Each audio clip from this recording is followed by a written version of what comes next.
During elections in many parts of Africa, journalism has suffered. That's the findings by media watchdog Reporters Without Borders, or RSF. Sadibou Marang is the head of RSF's Sub-Saharan Africa Bureau, based in Dakar, Senegal.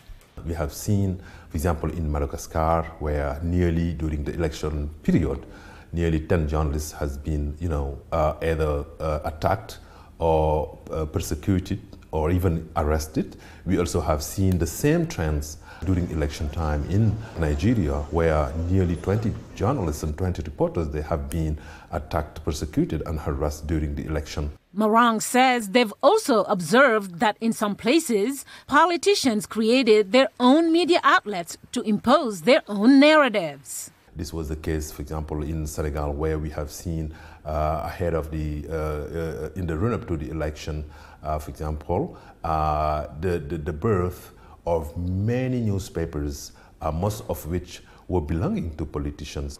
Restrictions on access to information was also noted in the Sahel region. Niger's ranking fell 19 places to land at 80, Burkina Faso plummeted 28 places to rank 86, and neighboring Mali is at 114th place.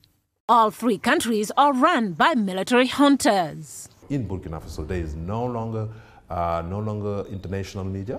There is no longer international reporters, international correspondents. That's also the case in Mali, and that also has been the case in the latest junta's ruling countries, which is Niger.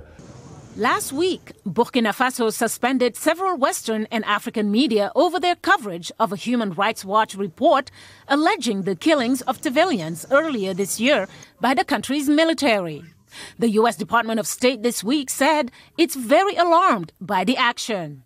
Far too many governments use repression to silence free expression, particularly against journalists and media organizations, for simply doing their jobs. In East Africa, Eritrea took the last spot in the rankings. One of the world's most censored countries, the government there has shut down all independent media houses for more than 20 years, according to Freedom House. And as of late 2023, the Committee to Protect Journalists said that 16 reporters remain behind bars. But in other places in the region, Victor Buwere, Director for Media Training and Development at the Media Council of Kenya, lauds what he calls a dynamic media space. Uganda has, I think, 300 radio stations, Tanzania more than 300 radio stations, Kenya has 290 radio stations. That tells you that largely we are talking about a very expanded media space.